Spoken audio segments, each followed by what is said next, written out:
Sana pisang mga kura o Tasuhin ko kapakakan Ikaw doon Ganun ko halit mo Rukipin sa turan mo Naway na fawad Huwag turan Kurang lang yung nandun Turan ka lang life Lang like bebe Pasa na hangin Also with you na walang hit Na nakapinlo Matutun na lang lang So mga nakakatinlo Tuna kininding So Nagkakang kanyang nagtu Sure Isang mo never Pinagkatanan na talang Isang katong Pinagkatanan Hãy subscribe cho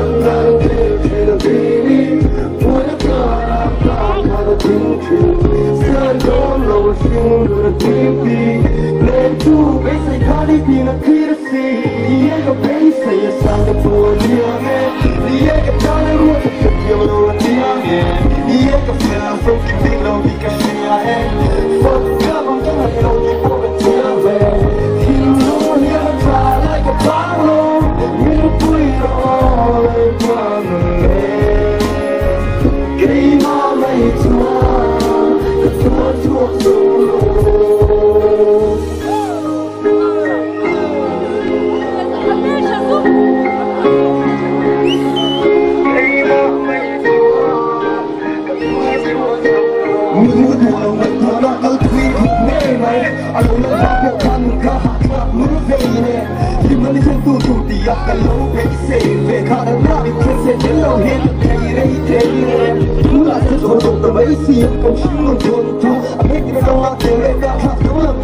Gõ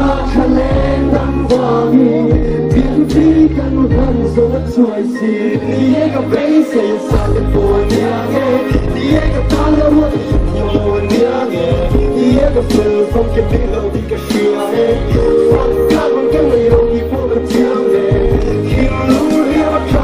không bỏ lỡ những